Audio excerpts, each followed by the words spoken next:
Caribbean drug smuggling is back in a major way. And now that American bombs are falling on Iran and not Venezuelan fishing boats, 2026 will likely be a boom year for cocaine and marijuana trafficking throughout the Greater Antilles. And nowhere in the Caribbean is drug trafficking more active than in the Dominican Republic. Is it just a place where the kilos land before they get sent off to elsewhere? Yes, it's like a big warehouse. Dominican Republic is, we call it a bridge. It's the bridge. We find every single way to get him there.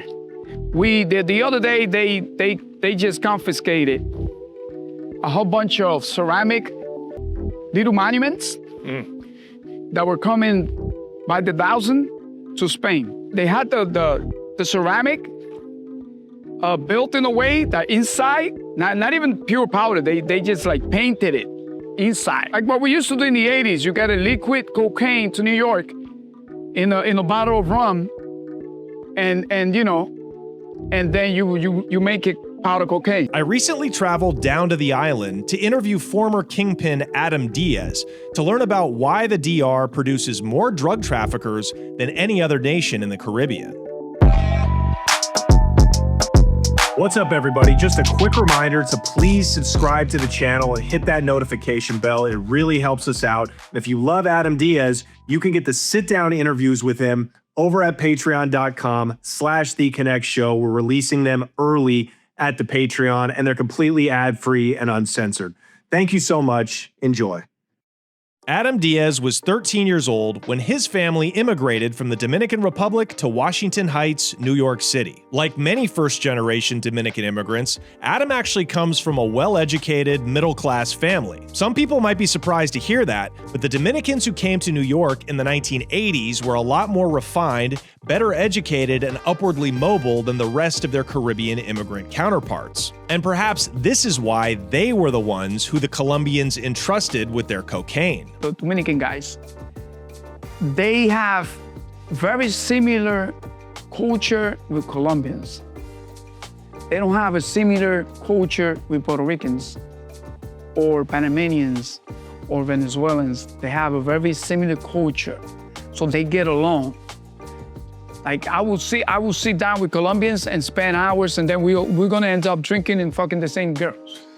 It was this relationship with the Colombians, who in that era held a virtual monopoly on cocaine in New York City, that allowed enterprising young Dominicans like Adam to become kingpins overnight. Colombians, they like retire. They work from Colombia. Right. They don't get out of the island because all the fucking tradition and all the bullshit that's going on. They stay on the low profile, you know? How much money personally would you be sitting on in New York when you said to yourself, okay, I got to ship some of this down? $4 million. And then, ship this out, I'll stay with the money I'm gonna use to pay connection. Sometimes I send it all because sometimes the Colombian guy that was dealing with me, making deals with me, he had an agency in Dominican that would send the money to Colombia. And it's easy to send money to Colombia than send it to the States. With the proceeds from drug sales on the streets of New York, Adam and his generation of Dominican drug traffickers repatriated hundreds of millions of dollars a year back to the island. There's a town, a province, it's called San Francisco de Macorís. In Santiago, in San Francisco de Macorís, that town in particular has mansions like way 5 times bigger than this. Huge, like Scarface fucking style. Yeah. Big drug dealers, they used to come from the States to the Dominican Republic, and that was their hometown. And they built like whole big neighborhoods with big expensive houses. Because those are the ones that started buying visas, which I did too. Buying visas with money to bring their home colleagues from Dominican to the States so they could work with them. Right. Because they trust them. Right. And so those that can then go back and also invest, and then and it was like like the train, domino effect. Right. Then everybody's buying houses, everybody's making a lot of fucking money, and that whole town was famous for that. We used to send guns and money, okay? You send it inside a television. How much money could you get in a big screen TV? Like $1 million, easy. Break the furniture, put it in there, fill it up. we call it mudanza. You know, like when you're moving out, when you're moving from a house to another, we call it mudanza when you saying your whole thing set up like if you going or retire to your country. Right. And they allowed every Dominican citizen to do that every year. So you prepare that for that year and then you send your money there like that. As a matter of fact, there's agencies, what we call offices, agencies, professionally agencies, that if you're a big Kingpin, they do that for you. Indeed. To this day, there are many retired Dominican kingpins like Adam who made their fortunes in New York City and who are back in the DR living off their drug money. People keep making fortunes. Like the last guy they cut, one of the last guys, the big kingpins that they cut, he was a senator. And they got him and they sent him back. Now he's making a deal. He's gonna keep all his fortune. He gave up a couple of fucking guys and he's gonna come back here. All he's gonna do is like 5 years. And he's gonna live like a king. He's gonna live like a king. And he was a senator while he was trafficking drugs? Yeah. And that's how, that's how he controlled the port and everything. Right. But not only that, I know this guy, he was in the military, a corner. He was very famous. And they got him. They got him good with a lot of containers. And they extradited him. He got back there, then he made a deal with the government, and then he came back and kept all his fucking fortune. He's living like a, he's living like a real kingpin. So it doesn't seem like they come after Kingpin's money here and assets like they do in the United States. No, they don't. Right. But remember, they make that deal because you need to get convicted here. He never got convicted here. He got convicted in the States. So if you don't get convicted here for a crime, they can't confiscate your fucking. You make that deal with the government in the States. Right. When you make that deal with them, if you don't touch my money, you don't touch my shit, I make a deal with you. I give up some of my partners, whatever. Right. I tell you how I got to make all this container to the States. Right. And you leave my fortune alone, I'll cooperate. What do you think the DA is gonna do? No problem. Sure. But the Dominican Republic does far more than just export drug dealers to the United States. The island has become a vital distribution hub for cocaine heading north from Colombia into the US and east across the Atlantic and into Europe. After the crackdown on Caribbean drug smuggling into Florida in the late 1980s, it was no longer possible to move cocaine in large quantities from Colombia directly into the United States. It became necessary to break up the journey and contract with intermediaries who could repackage the product and then smuggle it in little by little. The Dominican Republic was a perfect partner for this. It's one of the largest islands in the Caribbean with vast stretches of unguarded coastline. Where do they launch from? Punta Cana? No, from everywhere. They do it from, most of them from, it's called Bani. And Nagua. It's a coast island closer to Puerto Rico. So that's the shortest way. Right. And there's not a lot of police presence. Right. How far to get from Nagua in the Dominican to the tip of Puerto Rico? A couple hours? Depends on the boat you use. A couple hours, maybe a lot less. It depends on the wind. It depends how the waves, because when the waves are high, they like to do it when the waves are high, because that's when the government said, well, there's a warning, don't go, we don't want boats in the fucking sea. Right. But they already tip off the fucking colonel, and yeah, they're not gonna go after that guy. Right. The fucking waves are too high. Right. It contains two of the busiest ports in Latin America, the Port of Santo Domingo and the Port of Rio Jaina, which handle large quantities of containers for commercial shipping 24 hours a day. We have a port in the capital, the most important one that most of the containers go through there. It's called Jaina.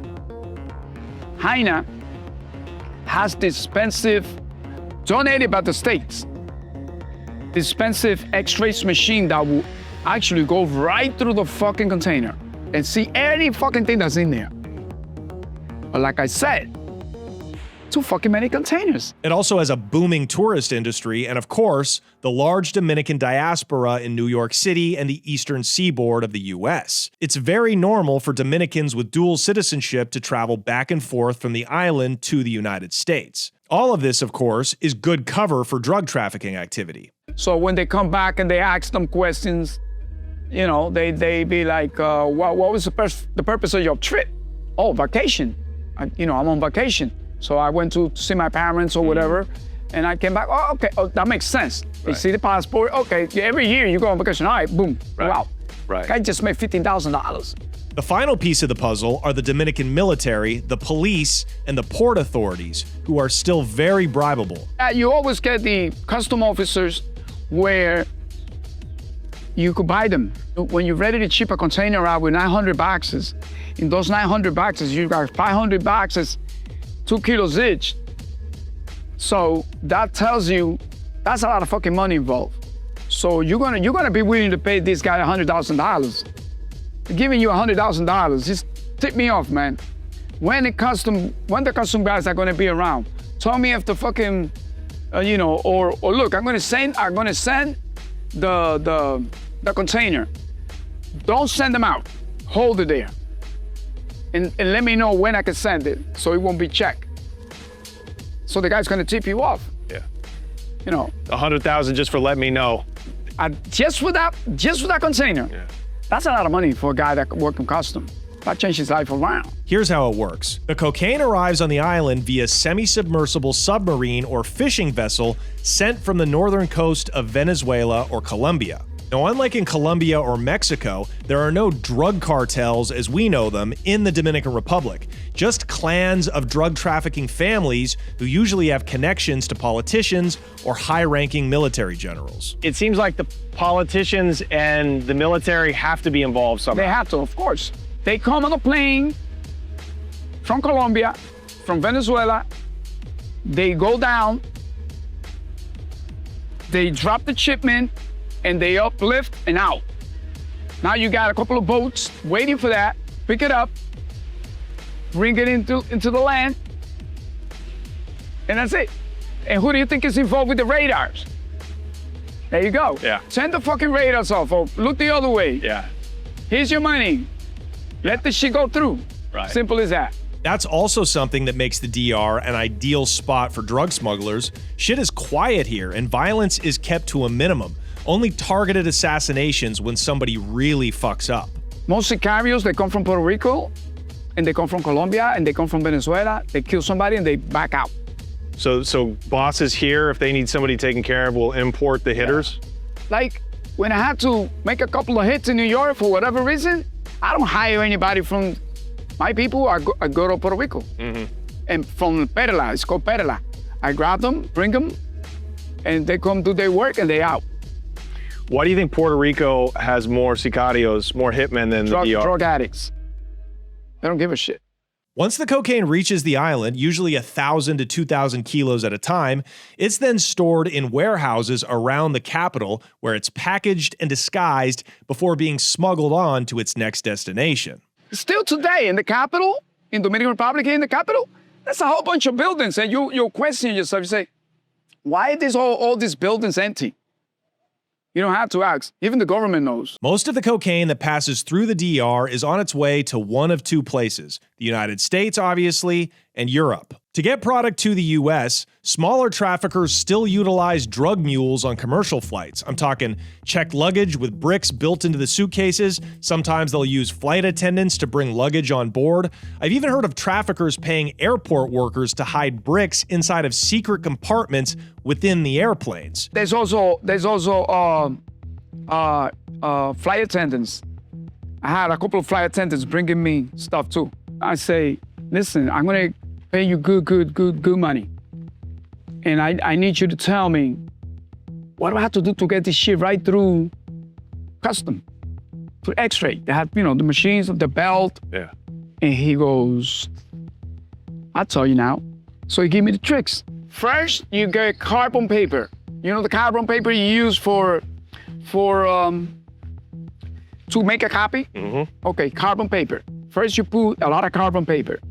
Then you use aluminum oil. You put all the kilos already covered with carbon paper. You put it on aluminum oil, foil. You cover it all up, and then you put thick grease, what you use at the car, so the car won't sound like that. We call it 50, the greasy 50, and then just put it on the luggage. The X-ray is not gonna see it. Cruise liners, private jets, DHL packages. This is where the creativity happens. The guy that sends me the stuff, that he sold me the heroin, he's the one that finds the mules. And then, of course, there's swallowing, huevos, or eggs, as they refer to the drug pellets. They have this place, it's called La Oficina, offices in Colombia. And the most popular offices, they're not even in Medellin, it's in Cali, okay? And what they do is, they have these big warehouses, and they have these machines where they compress what we call eggs, huevitos, and it's about this size, like, it's about that, And they compress it in this machine, the compressor, and they put it in condoms, a few condoms, and they seal it. Then they use what is called, it's like a silicone. After they use all the eggs, they put it in this silicone. What they use to make candles? When you light Like up a wax. candle. Yeah, they use that because the stomach will repel that. The stomach won't absorb it, but also it won't break it. Right. It won't dissolve The it. stomach acid won't Touch dissolve it. It won't go through. So after they put all these fucking candles, then they submerge it in there, and then they let it dry, and then they make the people, swallow that with oil. Most of the time with olive oil and stuff. They swallow. And it's a gram per huevito? It's 7 grams. Per huevito, Yes. okay. So if you're bringing 700 grams, it's 100 pellets, 100 huevitos. It sounds complicated and it sounds unhealthy. Trust me, it happens all the time. This is most common with heroin coming out of Colombia, but it also still happens in the DR with cocaine. Listen to Adam talk about how lucrative his heroin muling operation was. So when you have a Colombian old lady, poor, she just, so they grant them a visa, fill up the stomach with eggs, send them through. That lady's, depending how many grams, if she brings, let's say 700 grams, that's like $10,000, just for her. Right. If it brings out, let's say, 1,500 grams, that's like fucking $20,000. Wow. So an old Colombian lady could really fit 1.5 kilos Yes. of heroin in her stomach? This is how it is. Back at that time, it was like $90,000 a kilo. Okay, 90,000, 85 to 90,000 a kilo. So when you pay 10,000 or 15,000, the rest is yours. You only pay $2,000 in Colombia for that stuff. So your profit is basically $78,000. Yes, So you could send 4 mules a day. more than that. You could make anywhere from 300,000 to 500,000 a day. The other method of getting coke to the US from the DR is through Puerto Rico. This is by far the most common method for drug traffickers moving large volume. Using fast boats, fishing vessels, and private luxury yachts, 500 to 1,500 bricks at a time get shot across that narrow stretch of sea between the eastern edge of the DR and the western tip of Puerto Rico. Most of them are fishermen. So you give them a deal. Right. Say, hey, I'm gonna give you a couple of guys, they're gonna go with you with guns, Uzi, we call it hardware, good hardware, and you just get in the boat, hit to Puerto Rico, they're gonna protect you. And the guy is an expert, he smuggles people. Right. But now he's gonna smuggle drugs. He's gonna get a lot more money. Yeah. And he's gonna just speed that fucking shit to Puerto Rico, Right. drop them off and turn right back, come back to Dominican.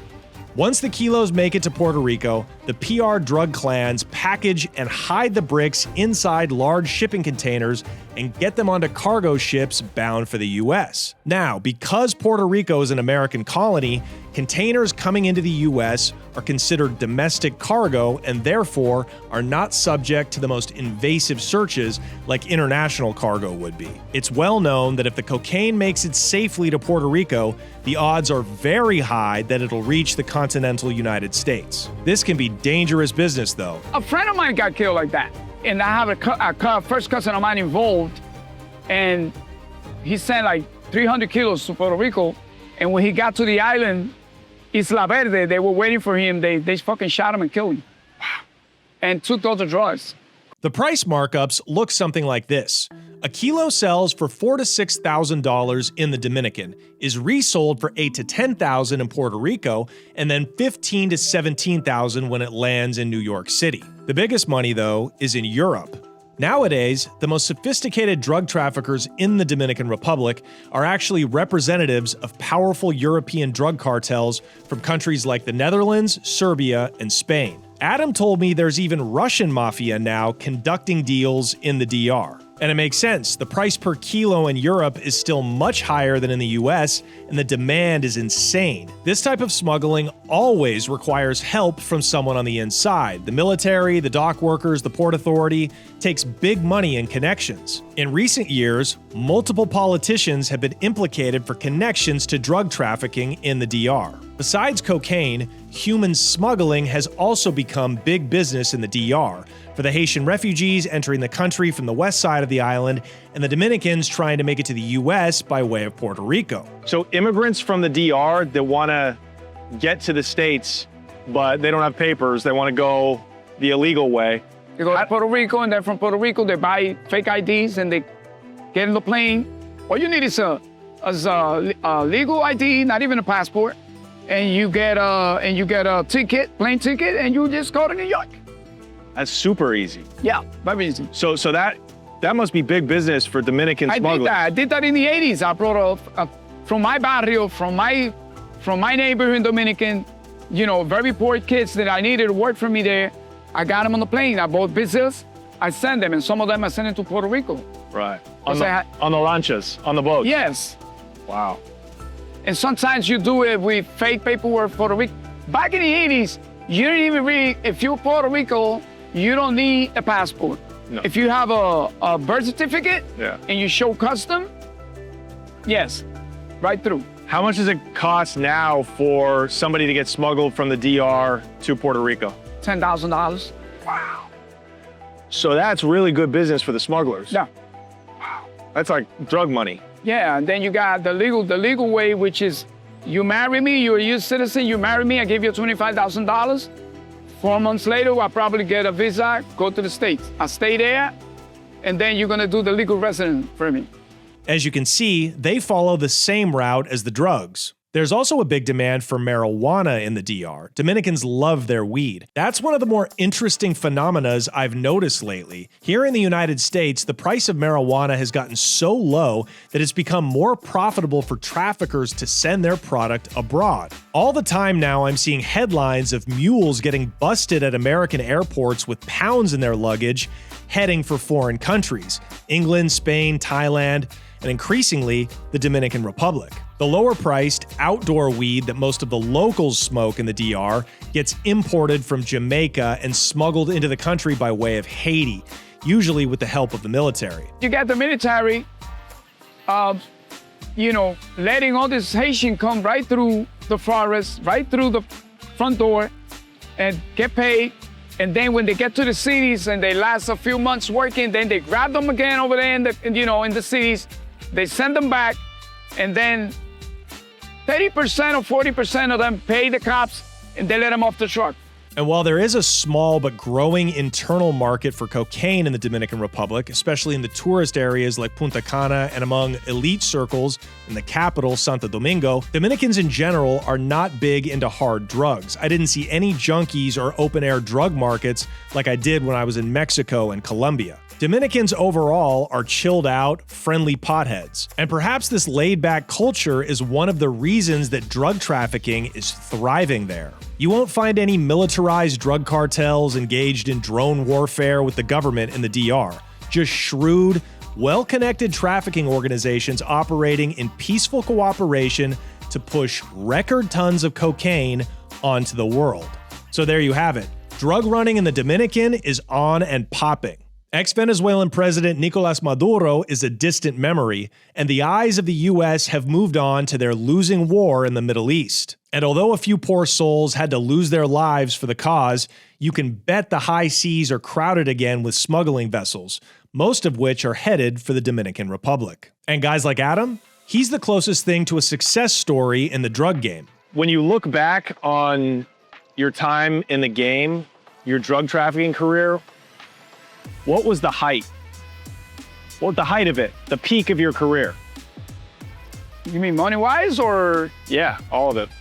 A lot of money, a lot of fucking millions of dollars. And it's not only that, I consider myself back then a very powerful guy. I had the cops. I fought the cops in New York. I had a lot of respect, both over there and over here. A lot of respect. I have powerful friends in the military, powerful friends in the workforce. I have, it was like, I felt very, very important. They don't call you Mr. Diaz, they call you sir. Sir, sir, sir. Done. I don't call on. Done, done, done. Yeah. Because they make a salary of you. Because they know you could change their life around. He and his generation of deported drug kingpins own half the island at this point and are enjoying the good life, far away from the drama of New York City. What are your biggest regrets from the life? My biggest regret, losing my family. How so? I lost a good woman. She married a cop later on, and she did great. Yeah. She became a psychologist, a school teacher, and a nutritionist, Larissa. Beautiful girl, and a great person. She waited for me all the way until I finished my first sentence. And then she came up to me and said, please, I love you. I dated a couple of guys. I know I fucked up, but I love you.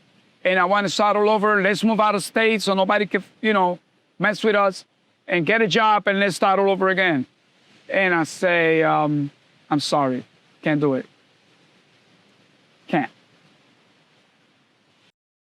All right, you guys, that's been today's episode. Make sure to check out our full sit-down interviews with Adam, which you can get early over at patreon.com/theconnectshow. And as always, make sure to smash that like button and leave a comment below. My name is Johnny Mitchell, and you've been watching The Connect.